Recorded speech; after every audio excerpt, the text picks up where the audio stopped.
এত বড় গরু এখনো দুধ খায়, মানে প্রতিদিন কত লিটার দুধ খায় ভাই? 20 লিটার। 20 লিটার? কি বলেন এটা? এটা তো বিশ্বাস করার মতো কথা না কিন্তু। তাই তো চাইতে মেটে না, এর লাগবে কি 1.5 মণ। ছোটবেলা যখন ছিল 1 মণ আর ওজন, তখনই খাইছে 15 লিটার। আচ্ছা, তাহলে ওর ওয়েটের সাথে কতটুকু লাগে? আচ্ছা, সেই অনুযায়ী আমি কিন্তু চাহিদা মেটাতে পারিনি। ছেলের বেশি যত্ন করছি, ছেলের চাইতে বেশি যত্ন করছেন। তার কারণ যে আসলে দেখা যায় বাচ্চা কাচ্চা কেউ তো মানুষ প্রতিদিন 20 লিটার দুধ খাওয়ায় না। আমি যখন বাজার ঘাট থেকে ফল ফসল নিয়ে আসি, আমার এই ছোট ছেলে খাবে নিয়ে গেছে, আমি অনেক দিনই আপনি গরুকে খাওয়াইছেন? গরুকে খাওয়াইছি।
আসসালামু আলাইকুম।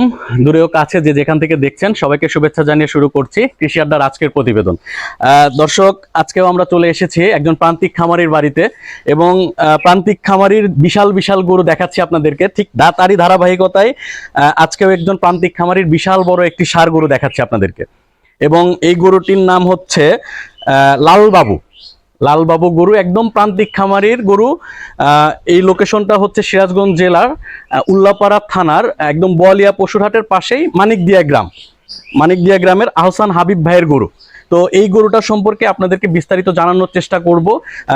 গরুটার হচ্ছে বয়স কেমন হয়েছে, দাম কেমন চাচ্ছে, ওজন কেমন হয়েছে। আরেকটা বিষয় দর্শক আপনাদেরকে বলি, এই ধরনের গরু আসলে প্রান্তিক খামারিদের কাছে বা এই খামারির কাছে আপনি খুবই কম দামে পাবেন আশা করি। এই জিনিসটা যে উনি আসলে চাচ্ছে যে একটা ন্যায্য দামে গরুটা বিক্রি করার জন্য। তো চলুন আহসান হাবিব ভাইয়ের সাথে কথা বলি এবং হচ্ছে এই গরুটা সম্পর্কে আপনাদেরকে বিস্তারিত জানাই। আসসালামু আলাইকুম। ওয়ালাইকুম আসসালাম। আহসান হাবিব ভাই কেমন আছেন? খুব আলহামদুলিল্লাহ, আল্লাহ ভালো রাখছে, অনেকের দোয়ায়। আচ্ছা, মাশাআল্লাহ, খুব সুন্দর একটা গরু পালন করেছেন, বিশাল বড়, একদম আমি বলতে পারি হাতির মতো। আচ্ছা ভাইজান, আপনার পেশা কি? পেশা মনে হয় যে ছোটখাটো একটা মিল আছে, মিল চালাই, আর একটা শেষ আছে, আবার বসত করি আর গরু পালন করি, আর পাশাপাশি গরু পালন করেন।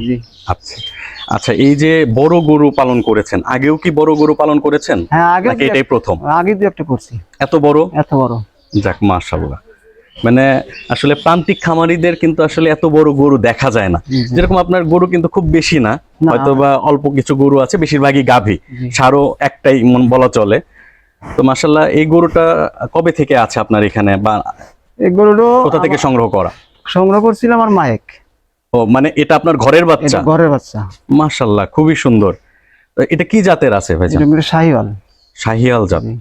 আচ্ছা আচ্ছা, খুবই ভালো। ওর আম্মা কি জাতের ছিল? ওর আম্মাও শাহিওয়াল ছিল। শাহিয়ালই ছিল? যাক, খুবই ভালো। তাহলে বয়স হয়েছে কেমন ভাই? বয়স 3 বছর।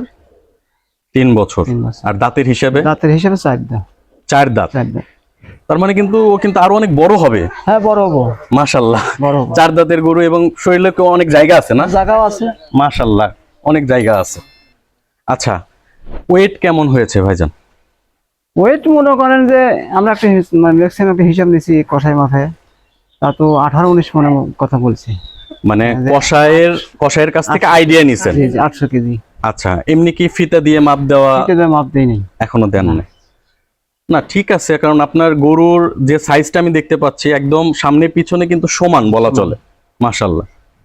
আচ্ছা, বিষয় হচ্ছে যে যেহেতু একটা গরুকেই এত সুন্দর করে মোটা তাজাকরণ করেছেন, এতদিন দীর্ঘদিন পালন করছেন, কি কি খাবার দিয়ে আসলে পালন করেছেন? আমি খুব শখ করছিলাম যে আমার একটা শাহিওয়াল বাচ্চা হয়েছে। আচ্ছা, আমি ও যা খাইতে চায় আচ্ছা, আমি তাই খাওয়াবো, আমি শখ পালন করবো। আচ্ছা, কি কি খাবার দিয়েছেন? এই খাবার দিচ্ছি, এ যখন জন্মগ্রহণ করে আচ্ছা তখন আমি ওর মায়েকে পানায় বালতির সামনে রেখে দিই। আচ্ছা, ও ছুটে এসে ওই বালতি থেকে বালতির চুমুক দিয়ে খাওয়া দেয়। মানে হচ্ছে ওর আম্মার যে দুধ আপনি দহন করে রাইখা দিতেন বালতিতে, সেটা ও খেয়ে ফেলতো? 12 কেজি 15 কেজি পর্যন্ত মনে হয় ও খেয়ে ফেলে দেয়। আচ্ছা, এটা ওই বাচ্চার সময়? ওই বাচ্চার সময় সময় পরে ওই তখনই আমি দেখলাম যে না, আমি ও যেহেতু খাইছে আচ্ছা আমি এইভাবে খাওয়াবো যতদিন পর্যন্ত আমি বাঁচিয়ে রাখবো। ওই জন্য রোজ করে খাওয়াবো, রোজ করে খাওয়াওছি। মানে এখনো কি ও দুধ এখনো খায়? আজ পর্যন্ত, না হলে আজকে ভিডিও আছে আচ্ছা দেখতে পারেন। আচ্ছা, না ভিডিও আমি দর্শকদেরকে দিয়ে দিব। জি। মানে এত বড় গরু এখনো দুধ খায়? মানে প্রতিদিন কত লিটার দুধ খায় ভাই? তাও 20 লিটার। 20 লিটার? লিটার কি বলেন এটা? ওর এটা তো তাই তো বিশ্বাস করার মতো কথা না তাই কিন্তু। তো চাইতে মেটে না। আর লাগবে কি 1-1.5 মণ। ছোটবেলা যখন ছিল 1 মণ আর ওজন, আচ্ছা তখনই খাইছে 15 লিটার। আচ্ছা তাহলে ওর ওয়েটের সাথে কতটুকু লাগে আচ্ছা। সেই অনুযায়ী আমি কিন্তু চাহিদা মেটাতে পারিনি। না মাশাআল্লাহ, আপনি যে কথা বলতেছেন যে প্রতিদিনও 20 লিটার দুধ খায়, এখনো এবং সারা বাংলাদেশে বা পৃথিবীতে এরকম গরু আছে কিনা যে এত বড় ষাঁড় গরুও প্রতিদিন দুধ খাচ্ছে 20 লিটার করে, আমার জানা নাই। আচ্ছা, আর কি কি খাবার দিয়েছেন? আর ওই ফল ফলসির মধ্যে মিষ্টি কুরমা, মিষ্টি কুমড়া খাওয়াইছেন? কুরমা খাওয়াচ্ছি। আর লেগে এই আপেল, কলা, বিছা কলা,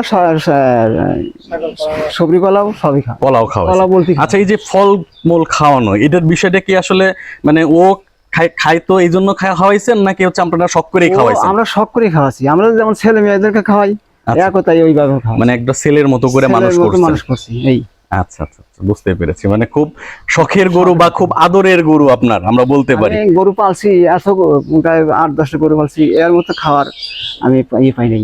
এই তোলা খাওয়া, টুকরা খাওয়া। আর এমনি দানাদার খাবার কি কি দিচ্ছেন? দানাদার খাওয়ার মধ্যে ও তো সকালবেলা দুধ ওই ফল ফসি খাইছে, তখন আর দানাদার খাদ্য লাগে নাই। আচ্ছা ওই বিকেলে মনে হয় যে ওই মুখে 5 কেজি মতো খেয়ার খাইছে। আচ্ছা খেয়ার খায় ওই পানির নেশা হয়েছে, তখন মুখে 1/2 কেজি থেকে 3-4 কেজি ভুসি মারছি, আচ্ছা এর উপরে খায় নাই। ওই চুমুকিতে তুলে দিয়ে আবার ফের খেয়ার খাইছে। আচ্ছা।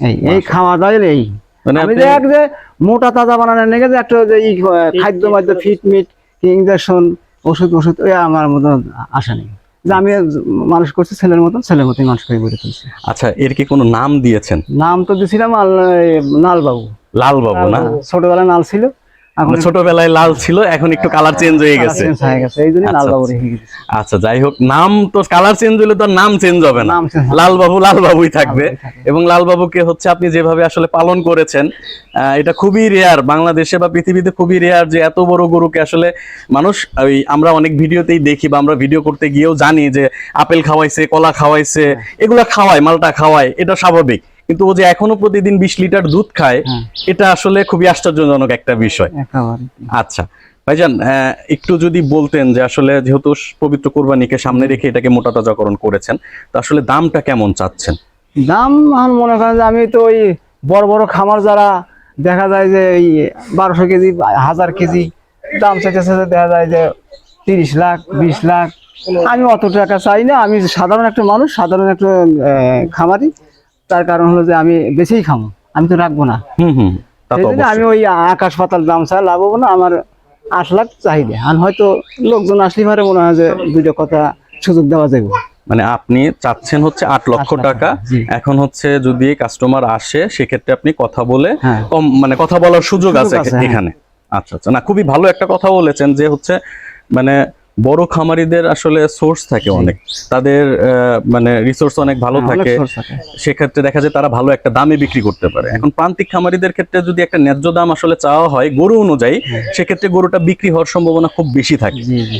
আর যেহেতু এত বড় একটা গরু, আপনি যেহেতু খুব ভালো একটা কথা বলেছেন যে আমি তো ওকে রাখবো না, আমি তোকে বিক্রি করব, তো বিক্রি যেহেতু করবেন, ন্যায্য একটা দাম চাওয়াটা খুবই ভালো। তো আশা করি আপনার এই লাল বাবু খুবই সুন্দর করে আপনি পালন করেছেন, শখ করে একদম ছেলের মতো করে পালন করেছেন। ছেলে বেশি যত্ন করছি। ছেলের চাইতে বেশি যত্ন করছেন। তার কারণ যে না, আসলে দেখা যায় বাচ্চা কাচ্চাকেও তো মানুষ প্রতিদিন 20 লিটার দুধ খাওয়ায় না। আমি যখন বাজারঘাট থেকে ফল ফসল নিয়ে আসি, আচ্ছা, আমার এই ছোট ছেলে খাবে নিয়ে গেছে, আমি অনেক দিনে আপনি গরুকে খাওয়াইছেন? গরুকে খাওয়াছি। আচ্ছা আচ্ছা, বুঝতে পেরেছি। মানে খুবই আদরের গরু আপনার, এবং খুব শান্ত কিন্তু আমরা দেখতে পাচ্ছি মাশাআল্লাহ। হ্যাঁ, খুব শান্ত আছে। এবং কোনো লাফালাফি নাই, কিচ্ছু নাই, ও বের হইলো আইসা চুপচাপ, কোনো দৌড়াদৌড়ি করলো না। এত বড় গরুকে আসলে বের করতে কিন্তু না। দেখা যায় 5-7 জন লোক লাগে, আপনই নাই, কিচ্ছু নাই। আমার ওই ছেলেই কাছে যায় খোলা মোলা খেয়ার মার ঘাস মাছ যা দেওয়া লাগে ওই ছেলেই দেয় আর আমি। আচ্ছা আচ্ছা, বুঝতে পেরেছি। আচ্ছা আহসান হাবিব ভাই, বিষয় হচ্ছে যে যেহেতু মানে বিক্রি করবেন, আপনার এই লোকেশনটা যদি একটু আপনি বলে দিতেন। আমি দর্শকদের বলে দিয়েছি, আপনি আবার একটু যদি বলে দিতেন যে কিভাবে আসবে আপনার এই বাড়িতে। না, এটা হচ্ছে সিরাজগঞ্জ জেলা, সিরাজগঞ্জ জেলা, উল্লাপাড়া থানা, বোয়ালিয়া পশুরহাটের পাশেই পাশে মানিকদিয়া গ্রাম। মানিকদিয়া। মানিকদিয়া গ্রাম, এখানে এসে মানিকদিয়া গ্রামের পাশে মানে হচ্ছে কবরস্থান এবং হচ্ছে প্রাইমারি স্কুলের পাশে দোকানে যে কোনো জায়গায় আহসান হাবিব ভাইয়ের নাম বললেই তারা দেখায় দিবে বাড়িটা। জি। এবং দর্শক, আমি আপনাদেরকে হচ্ছে আহসান হাবিব ভাইয়ের ফোন নাম্বার এবং হচ্ছে ঠিকানাটা আমার ভিডিওতে এবং ভিডিও ডেসক্রিপশনে দিয়ে দিব। আর একটা কথা আমি বলতে চাই আপনাদেরকে, দেখেন আপনারা যারা বড় গরু কোরবানি করেন বা শখের গরু কোরবানি করেন, তো শখ মানে অনেক সুন্দর বা বড় গরুগুলো কোরবানি করেন, তাদের ক্ষেত্রে একটা কথাই বলবো যে আসলে আপনারা গরু কিন্তু বড়টা কিনেন, কিন্তু যদি আপনি খামারিদের কাছ থেকে কেনেন, একদম প্রান্তিক খামারি, তাতে হচ্ছে দুইটা সুবিধা। একটা হচ্ছে আপনারা খুব ভালো সুস্থ এবং কম দামের মধ্যে একটা গরু পাচ্ছেন, আর প্রান্তিক খামারিরা এই ধরনের বড় গরু তৈরি করতে কিন্তু উৎসাহ পাবে। এবং তারা আসলে গরুকে আসলে যেভাবে পালন করে, এই যে আহসান হাবিব ভাই বললো যে আমি আমার ছেলের মতো করে পালন করেছি, তো ছেলের মতো করে আসলে যখন পালন করে তখন কিন্তু সে খাবার খাচ্ছে কিনা, সে হচ্ছে মানে তার সবকিছু ঠিকঠাক আছে কিনা, একদিন খাবার না খেলে তাদের খাওয়া হয় না, বিষয়টা হচ্ছে এরকম। তো এরকম আদরের গরুই কিন্তু মানুষ আসলে কুরবানি করে। তো দর্শক ভালো থাকবেন, দেখা হবে নতুন কোনো প্রতিবেদনে। আহসান হাবিব ভাই ভালো থাকবেন, আসসালামু আলাইকুম।